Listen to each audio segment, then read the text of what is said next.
Wow. Bien, estamos de vuelta. Gracias por mantenerse con nosotros. Tenemos aquí en esta oportunidad a Miguel Mejía, secretario general del Movimiento de Izquierda Unida. Don Miguel, buenos días. Aquí estamos, luego de la batalla, la victoria. Para el combate. Gracias a ustedes Muy bien. por su seguimiento, por su calidez, por su solidaridad, por su acompañamiento. Y por vía de ustedes a todos aquellos que lo hicieron, que fueron bastantes. Y aquí estamos, nuevo. Miguel, paquete. Cuéntanos un poco sobre... Miguel Mejía es un hombre inquieto y está atento a los temas nacionales como político, ¿verdad? Como ciudadano dominicano. Pero cuéntenos, fueron 6 meses ausente físicamente del país. Sí. Bueno, ya yo lo expliqué en un artículo. Pero la gente... Ustedes lo leyeron aquí, la gente y que agradezco su generosidad. que no lo ha leído no lo sabe. No, pero como que ocupar a la gente ya con estas cosas, como que no tiene mucho sentido, ¿verdad? No crean. Lo importante es que porque ya... sirve también de estímulo Sí. y de tener fe. Yo creo que sí. Lo más importante es que lo que yo puedo aportar a eso que ustedes quieren es que la medicina preventiva es muy importante. Y hoy con los avances tecnológicos y científicos, no es para estar inventando con los remedios de mamá o de la abuela. Porque en diciembre yo me encontré una protuberancia en la ingle izquierda y yo la tocaba, no me dolía, pero... O sea, usted mismo la... Yo mismo, sí. Pero fui a donde mi médico y me mandaban a hacer una tomografía sin contraste. Luego otra con contraste, se lo mandé a mi médico de Brasil. Entonces ellos me dijeron, no, coge para acá. Entonces yo, el 25 de diciembre, el día de Navidad, cogí un vuelo y ya el 26 me estaban haciendo biopsia. Ya el 26, ya el 27 por ahí tenían un diagnóstico de que era un linfoma. Lo tipificaron, porque los linfomas tienen diferentes categorías, ¿verdad? Y entonces nos definen el protocolo, me dicen que tengo que durar ya 6 o 7 meses. Yo, ¿pero por qué? Porque esto es un problema hematológico y hay que tratarlo con quimio, 4 sesiones que se hacen cada 4 semanas, y usted no puede estar viajando. Lo primero es que te canalizan por aquí para meterte todo el medicamento por ahí. Y entonces bien, yo le dije, bueno, pero yo no vine preparado para estar aquí 6 meses, tengo que llegar a mi país, ordenar alguna cosa. Entonces, bueno, le vamos a dar 10 días, porque esto es muy agresivo. Yo vine, en esos días se había hecho el secuestro del presidente Maduro. Fui a Venezuela, me reuní con la presidenta, con sus hijos, con sus nietos. Vine aquí, participé en 2 o 3 programas, creo que uno de ellos fue aquí. Y ya el 19 yo estaba allá, cumpliendo con el permiso de ellos. Y ahí empezó todo, una dura batalla, porque realmente lo primero es que si tú estás ausente 6 meses de tu país y realmente cogiendo todos esos embates por la salud, bueno, gracias a Dios aquí estamos. Qué bueno. La salud primero. Sí. Miguel, ¿y cómo ve el país? ¿Cómo ha encontrado las cosas en su República Dominicana? Mira, el país está estático, para mal. Yo no creo que el país pueda evolucionar con algo bueno que tú puedas exhibir.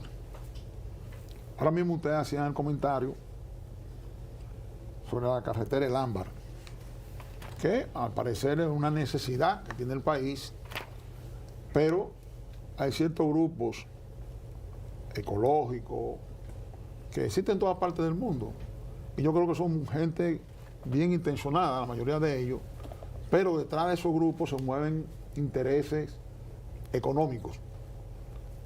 Y entonces, un país que no tenga institucionalidad, que no tenga ordenamiento, realmente no tiene perspectiva de mejoría. Tú das una mirada retrospectiva de 15 o 20 años y los problemas son los mismos. Y sobre todo que hay una clase política muy dispersa y muy sectaria. Porque, por ejemplo, la crisis, el impacto económico de la crisis de la guerra del Medio Oriente, no es un factor que se genere en República Dominicana. El impacto de esta crisis es un impacto global. Y es insensato que si el presidente llama a un consenso, a un consenso, que la clase política no arrime sus hombros. Porque en este caso del impacto económico global no ha sido por incapacidad del gobierno y no ha sido por corrupción del gobierno, en este caso específico. Y entonces es un tema que de alguna manera afecta la calidad de vida del dominicano. Entonces, ¿qué es lo más correcto? Que se puede establecer un consenso de cómo abordar esta crisis, aunque sea en esta coyuntura. Bueno, el presidente comenzó a visitar a una parte del liderazgo y yo llegué a escuchar que uno decía, bueno, porque ellos no trajeron nada. Otros decían, eso es excesivo. Y después, al darle espalda, los enviados del gobierno, no es que estoy defendiéndolo, hacen unas declaraciones que al parecer no se correspondía con la verdad. Entonces, en situaciones como esta, se requiere de un consenso. ¿Por qué? Porque lo que está en juego es la calidad de vida del dominicano. Y sobre todo si entendemos que es una crisis que no la hemos generado nosotros, con una crisis que tiene un impacto global. Si la oposición, si el gobierno no lleva una propuesta, que la oposición la presente y le deja mayor rentabilidad política con la propuesta que haga la oposición, que levantarse de manera simple y despacharlo con una consigna. Si el gobierno lleva una propuesta y no es la adecuada, entonces se puede enmendar, porque para eso se está buscando un consenso, hay que discutirlo colectivamente. Bien, por ahí se rompió todo, no se avanzó en nada. Aquí hace 20 años que se sabe que se necesita una reforma fiscal, porque esta presión tributaria no permite que el gobernante de turno, llámese como se llame, pueda generar acciones sociales porque las recaudaciones son muy mínimas. Todos tenemos conciencia de eso, pero ninguno da un paso adelante. Eso se llevó al Consejo de Desarrollo Social, la cosa esta, y ahí desde Agripino, y ahí no se ha logrado nada. ¿Por qué? Porque la clase política, sobre todo los que más gravitan aquí, todas las reformas son odiosas, todas. Pero el país hay que ponerlo por encima de todo. ¿Qué es lo que hay que buscar? Que esta reforma afecte a lo que menos afecte en lo menos posible a lo que menos pueden. Sin embargo, todo el mundo tiene conciencia de eso, pero no. Ahora, ya estamos en una antesala electoral. Por más necesidad que tenga este gobierno, y no en este presidente, en cualquiera de los presidentes, no se va a abocar a hacer una reforma, porque de alguna manera va a tocar intereses de uno más, de uno menos, que generalmente son los más pobres los que sufren sobre esto. Miguel, ¿de quién entonces está? evaden estas cosas y no se dan cuenta que el país paga la consecuencia de eso. Porque lo que hay que buscar es consenso, Dani. Hay que buscar consenso. Que eso lleva una discusión, pero tenemos ¿cuántos años? Ya Agripino se murió, el pobre. Hizo un gran esfuerzo. Entonces, a mí me parece que hace falta un poco de madurez. Hoy día, Miguel, usted tiene el Movimiento de Izquierda Unida, sé que anda en busca de reconocimiento como partido por parte de la Junta Central Electoral. Le pregunto, ¿está cerca de quién el Movimiento de Izquierda Unida? ¿Pudiera hacer un acuerdo político con quién? A propósito de la política, que estamos en campaña hace tiempo. No, este país vive en campaña permanentemente. Bien no salió del proceso electoral y se violan los plazos y se violan los reglamentos y hay quienes procuran desacreditar al árbitro. ¿Tú te imaginas que en medio de esta crisis y de todos estos problemas que tiene el país, que desacreditemos al árbitro? Que yo creo que lo han estado haciendo bien. Y que tiene un crédito en la sociedad dominicana. Es correcto. Yo mañana voy a recibir mi cédula ya. Ah, mañana va a buscar su cédula. Mañana yo voy, el presidente me va a entregar su cédula, me va a entregar mi cédula.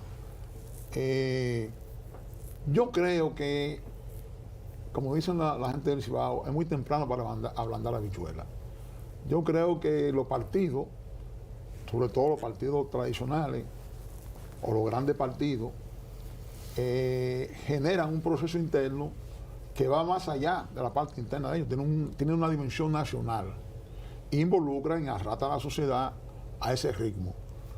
Bueno, nosotros creemos que aquí hay tanto problema, que eso debería ser un asunto interno de los partidos, porque las elecciones tienen reglas y tienen fechas establecidas.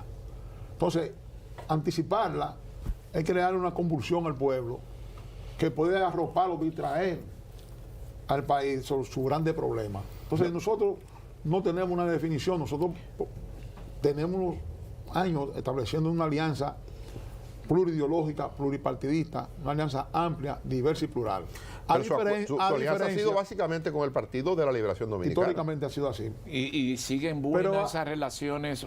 Le pregunto a propósito a Danilo Medina, que sé de su relación personal con él. No, y con Leonel. Y ahí voy. Y Leonel Fernández. Los dos están buscando regresar. Los dos partidos, los dos líderes. Uno en la presidencia, otro con su posible candidato. ¿Se le han acercado a usted? ¿Le han puesto alguna mira? Porque ellos están en esos procesos, sumando. No, yo tengo relaciones con ellos y cuando he tenido necesidad de ir a conversar con ellos, como líderes de esos partidos, lo hago con mucha facilidad. Pero fundamentalmente nosotros hemos establecido un método de que creemos más en la propuesta que en la protesta. Aquí se habló de la crisis de soberanía. Yo visité el liderazgo, a Leonel, a Danilo, a los sindicalistas. Miren, nosotros creemos que debemos hacer un frente por el rescate de la soberanía nacional. Eso fue en febrero del año pasado. Y de ahí se han derivado un montón de cosas, que es inobjetable que aquí hay una crisis de soberanía. Después con la crisis sobre el tema de la frontera, hicimos lo mismo. Llevamos una propuesta de crear una verja inteligente. Cuando gente del gobierno me decían, es que no hay tiempo, porque hay que hacer un estudio, que yo busqué, fíjate, los dos polos, yo busqué, o tuve acceso a la propuesta que hizo una empresa israelí, la Rafael, y otra propuesta que hizo el gobierno chino. Digo, yo no estoy inclinando por ninguna de las dos. Estas son empresas que han hecho estudios de mano del Ministerio de Defensa para garantizar una frontera segura. Y evidentemente la tecnificación de la frontera le ahorra dinero al gobierno porque reduce el personal humano y te crea mayor efectividad, más eficiencia. Entonces ahí tenemos propuestas con relación a eso. Que no lo oigan, bueno, el tiempo dirá y lo está diciendo. Miguel, pero un poco te vuelvo a la política, ya no como, digamos, como actor, sino como veedor, como viendo lo que está pasando. Y recordando eso que tú tienes unos vínculos personales con Leonel y Danilo. Hay quienes piensan, y yo estoy en ese grupo de gente, que hay una posibilidad de que ellos se junten en un proceso electoral. Y que si ellos no se juntan, la oposición no tiene chance de volver al gobierno. Por lo menos el 28. Mira, yo viví de cerca esa división de Danilo y Leonel. Hice el papel, en el buen sentido de la palabra, de OEA. Voy de Danilo, voy de Leonel, voy de y nosotros no participamos ni de un lado ni de otro. Evidentemente, cuando Leonel decide irse, que fue el que decidió irse, nuestra relación tiene un marco institucional, que es con el PLD. Y concluimos las elecciones con Gonzalo Castillo. De ahí ustedes saben todo lo que ha venido.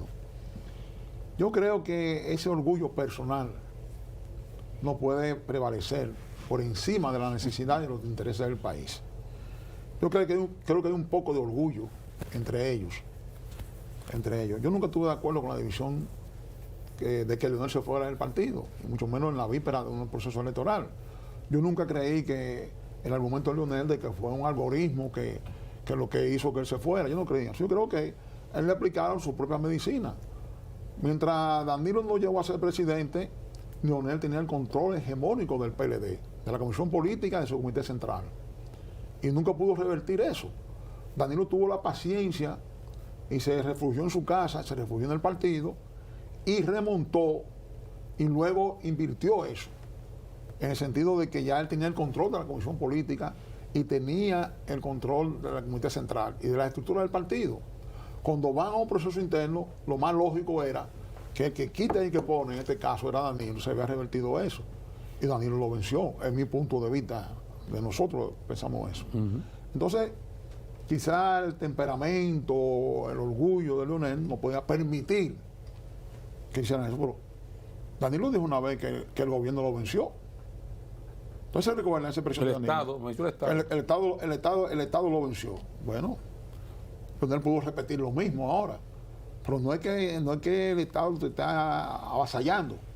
es que es algo natural, una cultura política Y volviendo- de clientelismo, Volviendo a la de pregunta de Oscar, transfugismo. ¿usted cree que ese orgullo en algún momento pudiera deponerse frente a la necesidad de que la oposición tenga chance de ir al gobierno? Yo creo que aquí va a garantizar o permanecer en el gobierno o que emerja otra fuerza, dependiendo de la capacidad de concertación que tengan uno y otro. El que se crea que por sí solo puede vencer al partido de gobierno, no va bien. O si el gobierno se cree que por el hecho de que esté en el gobierno y no establece una política de alianza como lo ha establecido en su 2 periodos de gobierno, le da mayor seguridad. Leonel Fernández, que en un momento comenzó a crecer porque estaba corriendo solo, a medida que ya las cosas se van definiendo, comienzan a descender. Y tú, como nadie que maneja encuestas, que tiene mucha credibilidad, te ha podido dar cuenta de eso. Es por eso que cuando la Junta Central Electoral saca un comunicado prohibiendo las encuestas, bueno, ¿cuál es la reacción? Danilo dice, es sospechoso que ya hayan sacado esto ahora. ¿Y qué dice Leonel? Es correcto lo que ha hecho la Junta. No, y su gente en la prensa. Exactamente. Él dice que es correcto, pero ahí está claro. ¿Por qué lo dice? Porque evidentemente las encuestas le estaban dando de que estaba creciendo, que él tenía un espacio importante en el electorado, y estas encuestas prácticamente presentan un empate técnico. Entonces, a él no le gusta eso. Por eso, él apoya la decisión de la Junta. Y si vamos a la encuesta, Miguel, y otra vez apelo a tu condición de observador de los procesos, se nota, es evidente, una desafección de los partidos políticos. La gente se siente cada vez menos identificada con un partido político en particular. Y hay quienes establecen que a partir de esa realidad pueden surgir un outsider, figuras fuera del sistema que puedan dar la sorpresa en un proceso electoral. Y han comenzado a surgir nombres. ¿Tú crees que hay posibilidad de que en República Dominicana en el 28 haya una opción fuera del partidismo tradicional? No, no lo creo. No lo creo, porque es que la clase política dominicana, y me incluyo, aunque no tengo que ver ese entierro, tenemos que pensar que no solamente el desarrollo de un partido o la participación en un proceso electoral depende simple y llanamente de una suma aritmética. Yo creo que hace falta algo más. Hace falta una suma de valores. Entonces, por eso ellos se van por la parte más fácil, que es la suma aritmética, y de ahí se deriva el transfugismo, el clientelismo, y entonces eso va deteriorando la imagen de los partidos. Si aquí se hace una encuesta hoy sobre un político y un narcotraficante, es muy probable que la gente tenga una visión más positiva sobre el narcotraficante que el político. Porque se han Pero eso convertido... es grave. Es gravísimo, es gravísimo. La población le ha perdido la confianza, porque hay gente que ofrecen y no cumplen. Y hay gente que una cosa son en la oposición, otra cosa son en el gobierno. Entonces la población votante se siente burlada. Y sobre todo cuando se ven todos estos escándalos que vienen dentro de los partidos, que si uno es narco, si otro no es narco. Y ya se está cogiendo ese tema, se está cogiendo eso como un tema de campaña. ¿Quién tiene más narcotraficantes y quién tiene menos narcotraficantes? Y eso va en deterioro de la política, de lo que hacemos políticos. Entonces, esas son cosas que la clase política de alguna manera tiene que reflexionar. Porque ¿por qué no vamos a discutir en función de una propuesta electoral? Aquí lo que menos se toma en cuenta es la oferta programática o la hoja de servicio de una persona. Ahora el que más tiene, que el más puede. Y aquí se enganchan a la política y comienzan entonces a comprar a la gente, y esos falsos valores ocupan espacio dentro y fuera del partido, que no es realmente el más sano. Pero eso está más presente que nunca. Esas Claro. personas que merodean en todas las áreas y después pasan la factura. Luis Mejía, nosotros en el pasado proceso electoral sacamos una declaración pública que dijimos, decidimos preservarnos, y nos atuvimos, luego de tener 20 años en participación de alianza electoral. ¿Por qué? Porque nosotros no queríamos entrar en esa piñata del transfugismo, no queríamos entrar en eso. ¿Y es posible que eso se repita ahora? Bueno, todo depende. Evidentemente nosotros pagamos un costo político y el aislamiento te reduce, la reducción te desaparece. Pero nosotros estamos siendo cautelosos en torno a eso. Miguel. Queremos discutir y hacer alianzas en función del contenido del programa queremos discutir y hacer alianzas en función de los valores de lo que estamos ofertando hoy. Eso no descarta una alianza con el PRM. Nosotros no descartamos nada con el PRM, pero no está a la vista. Pero usted ha estado muy Porque distante del PRM. yo nunca he tenido ninguna relación con el PRM. Nunca. Pero en política tú no puedes descartar nada. Mire, Porque antes- ellos son gobierno y la población está pagando la consecuencia de su incapacidad, de su corrupción, porque están ahí. Y a mí me da mucha pena de Luis Abinader, que yo creo que es una persona en lo personal honrado y miembro de una familia honorable, pero ahí estamos viendo gente que realmente cada día salen muchísimos escándalos sobre ese partido. Entonces, nosotros no tenemos ninguna relación, nunca la hemos tenido con el PRM, nunca. Bien. Además, nuestra alianza históricamente ha sido con el PLD desde la época de Juan Bosch. Yo quiero que ustedes sepan que Juan Bosch, cuando nosotros suscribimos el acuerdo ahí en la César Nicolás Penso, puso a 3 personas y están vivas a hacer puente con nosotros. Danilo Medina y fue presidente. Leonel Fernández y fue presidente. Juan Temito Clemontaz. Están vivos los 3. Y es históricamente con el PLD y llegamos de mano de Abinader. Antes que se nos vaya, mire, nos queda... Abinader el padre. El profesor, el doctor Rafael Abinader el padre. en el 90 que había roto con el PRD. y Alianza Social Dominicana apoyó a Alianza Juan Bosch en el 90. Bueno, nosotros llegamos de mano de Abinader. Miguel, nos quedan 2 minutos. Venezuela, ¿qué ha sabido usted de Venezuela? Que ha hecho contacto, supongo, con la encargada del gobierno, con la presidenta. Mira, yo creo que en Venezuela, rápidamente, hay que hacer un acto en la diferencia política. Hay que anteponer Totalmente. la parte humana por encima de todo. Si el gobierno trata de politizar esto, se va a revertir contra él. Si la oposición lo hace también. Yo creo que aquí hay que aunar esfuerzos para poner el factor vida en primer lugar. La situación de Venezuela es indescriptible, lo que ha pasado ahí. Indescriptible. Yo lo planteo hoy en mi columna, que ustedes no tuvieron también La leeremos ahorita. comentarla. Pero en la posición nuestra es eso. Hay una desgracia tan grande que todavía tú no puedes. Yo creo que hay más muertos bajo los escombros que lo que hayan contabilizado. claro. Lo que han Sí, contabilizado. hay 50.000 Y desaparecidos. la crisis que va a venir de salud ahí es impredecible. Y no se dedica a reconstruir eso. ¿Cómo nosotros planteamos? Que Trump le levante el embargo, el bloqueo que tiene Venezuela, que tiene mucho bienes, y que para que Venezuela pueda reconstruir su país, incluyendo países que tienen deuda con ellos, incluyendo República Dominicana, que lo ha hecho muy bien el presidente, y que el pueblo dominicano se siente expresado con las acciones que él ha tenido, vamos a decir de vanguardia, para utilizar un término. Fue el primero en llegar, ha estado mandando, Y él que ha no es nada, no es lo que nos sobra, es de lo poco que tenemos. Y él ha conversado con ella directamente. Sí, eso crea- Pero yo pienso que hay que hacer, la verdad que hay que hacer una tregua y hay que hacer una... Sí. Y ojalá esto sirva para un estado de distensión, para reconstruir la ruptura que ha habido desde el punto de vista diplomático y político y dejar atrás. Yo no quiero mirar atrás. Ustedes saben cuál ha sido mi posición. Yo creo que este es un buen momento para que se restablezcan las relaciones dentro de un marco de respeto y que además pongamos en primer plano la parte humana. Miguel Mejía, gracias por acompañarnos. A ustedes, gracias. Mañana de vuelta a las 5 de la madrugada.